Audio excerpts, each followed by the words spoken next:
Hi friends, welcome to Tamil frame. இன்றைக்கி நம்ம எதை பற்றி பேச போகிறோன்னா, தமிழ் சினிமாவில் இருக்கிற ஒரு சில கேரக்டர்ஸ் ஸ்பின் ஆஃப் பற்றி தான் இந்த வீடியோவில் பார்க்க போகிறோம். என்னது ஸ்பின் ஆஃபா? ஸ்பின் ஆஃப்னா என்னது அப்படின்னு ஒரு சில பேருக்கு டவுட் வரும். இருந்தாலும் ஒரு எக்ஸாம்பிள் நான் உங்களுக்கு டாக்டர் படத்தில் கிளி மக்காளி கேரக்டர் இருக்குல்ல, அந்த கேரக்டர் வந்து பார்த்திங்கன்னா பீஸ்ட் படத்துலேயும் வந்திருப்பாங்க. அதுக்கு பேர் தான் ஸ்பின் ஆஃப். இதுக்கு மேலேயும் டீட்டெயிலாக சொல்லணும்னா இந்த வீடியோக்கு இன்ஸ்பிரேஷனாக இருக்கிறவங்க பற்றி நான் சொல்லணும். வேற யாரும் இல்லை, இட்ஸ் நன் அதர் தென் மட்ட ஊர்கா. ஸ்பின் ஆஃப் பற்றின வீடியோவை ஃபுல்லாக எக்ஸ்பிளைன் பண்ணியிருப்பாரு. உங்களுக்கு டவுட் இருந்துச்சுன்னா இவரோட வீடியோ பாருங்கள், டிஸ்கிரிப்ஷன் கீழே லிங்க் இருக்குது, மறக்காமல் பாருங்கள். பசங்க குரூப் ஃப்ரம் வம்சம், பாண்டியராஜ் டைரக்ஷனில் ஏற்கனவே அவர் ஃபஸ்ட்டு எடுத்த படத்தில் பசங்க படம். இந்த படம் எத்தனை வாட்டி பார்த்தாலும் போரே அடிக்காது. அந்த படத்துலேருந்து 3 கேரக்டரை வம்சம் படத்துலையும் யூஸ் பண்ணியிருப்பாங்க. யாரெல்லாம்னு பார்த்தீங்கன்னா pakoda, Kuttimani, அப்பத்தாங்கிற character.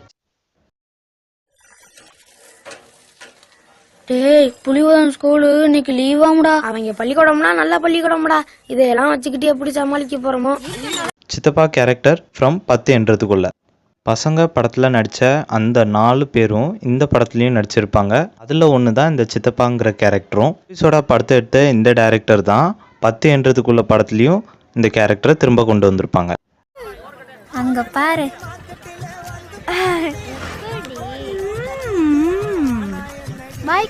Mokkasamy and Rasathi character from Komban. எப்படி சார்பட்டா படத்தில் உள்ள கேரக்டர் எல்லாத்துக்கும் பிடிச்சதோ அதே மாதிரி சுப்பிரமணியம் படத்தில் உள்ள எல்லா கேரக்டரும் நம்மளுக்கு ரொம்ப பிடிச்சது. இதில் ஒன்று தான் மொக்கச்சாமி அண்ட் ராசாத்தி கேரக்டர். இதே கேரக்டரை அப்படியே கொம்பன் படத்துலையும் காமிச்சிருப்பாங்க.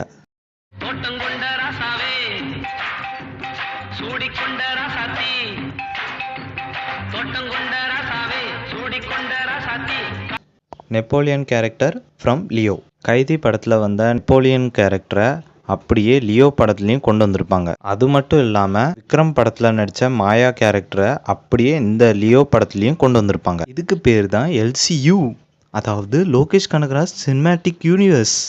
சம்பந்தம் character from Paramasivam. Kamal Haasan sir நடித்த அபூர்வ சகோதரர்கள் படத்தில் வந்த இந்த போலீஸ் கேரக்டரை நம்மளை யாராலையும் மறக்கவே முடியாது. அதில் ஒன்று தான் கான்ஸ்டேபிள் சம்பந்தம் கேரக்டர். இதே கேரக்டரை அப்படியே அஜித் சார் நடித்த பரமசிவன் படத்துலையும் கொண்டு வந்திருப்பாங்க. தெய்வமே, நீங்க எங்கேயோ போயிட்டீங்க. டேய், நீ இன்னும் டிபார்ட்மெண்ட்ல இருந்து ரிட்டையர்ட் ஆகவே இல்லையாடா? வீரபத்ர கேரக்டர் ஃப்ரம் அசுரன்.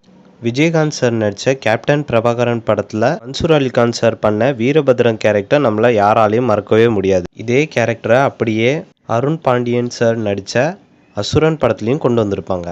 ஆமாம், கேப்டன் பிரபாகரன் படத்தில் தான் வீரபத்ரன் கேரக்டர் செத்துருவாங்களே, அப்புறம் எப்படி அசுரனில் ஸ்பின் ஆஃப்? லாஜிக் எடுக்கிறே, அந்த கொஸ்டின்லாம் இங்கே கேட்கக்கூடாது. அதுக்கான பதில் எனக்கு தெரியாது. ஆனாலும் நான் ரிசர்ச் பண்ணதில்லை. கேப்டன் பிரபாகரன் டைரக்ட் பண்ணது RK செல்வமணி. அசுரனுக்கு கதை வந்து RK செல்வமணி சார் இருக்கு. அதனால இந்த படத்தில் ஒரு ஸ்பின் ஆஃபாக கொண்டு வந்திருப்பாங்க. இதுக்கு முன்னாடி நீங்கள் பார்த்த லிஸ்ட்டு எல்லாமே கன்ஃபார்ம் ஸ்பின் ஆஃப் லிஸ்ட்டில் தான் வரும். இதுக்கப்புறம் நான் சொல்ல போகிறதெல்லாம் ஃபுல்லாக ஸ்பின் ஆஃபான்னு கன்ஃபார்மாக தெரியல, பட் இருந்தாலும் உங்ககிட்ட ஷேர் பண்ணுறேன். இப்போ நான் சொன்னேன்ல, மன்சூர் அலிகான் சார் பண்ண வீரபத்ரன் கேரக்டர், இதே கேரக்டரை அப்படியே GV பிரகாஷ் சார் நடித்த இன்னொரு பேர் படத்தில் வந்திருப்பாங்க. அது மட்டும் இல்லாமல் நாட்டாமா படத்தில் வந்த பொன்னமலன் சார் நடித்த வில்லன் கேரக்டரையும் இந்த படத்தில் கொண்டு வந்திருப்பாங்க. திருமலை படத்தில் வந்த விவேக் சார் பண்ண இந்த காமெடி போர்ஷன் எத்தனை பேர் பார்த்துருக்கீங்க? செல்முருகன் சார் பண்ண இதே கேரக்டரை அப்படியே பரத் சார் நடித்த தம்பிக்கு எந்த ஒரு படத்துலையும் ஒரு காமெடி போர்ஷனில் கொண்டு வந்திருப்பாங்க. இப்ப லட்டு பூந்தி ஆயிடுச்சா? சிவா ஃப்ரம் பாஸ் என்கிற பாஸ்கரன். இதுவும் ஒரு நல்ல ஸ்பின் ஆஃப் தான். சிவா மனசுல சக்தி படத்துல சிவா சார் நடிச்ச சிவாங்கிற கேரக்டரை அப்படியே கொண்டு வந்து பாஸ் என்கிற பாஸ்கரன் படத்துல ஸ்பின் ஆஃப் பண்ணி சர்ப்ரைஸ் பண்ணியிருப்பாங்க. ஒரு கோட்டர் சொல்ல. அவ்வளோதாங்க, இன்னைக்கான வீடியோ முடிஞ்சது. இதே மாதிரியே நீங்கள் கவனிச்ச ஒரு சில ஸ்பின் ஆஃப் கேரக்டர் படத்தில் பார்த்துருந்தீங்கன்னா மறக்காமல் கமெண்ட் பண்ணுங்கள். மறக்காமல் நம்ம சேனலை சப்ஸ்கிரைப் பண்ணுங்கள். அண்ட் பார்க்காத வீடியோஸ் இருந்தால் அதையும் பாருங்கள்.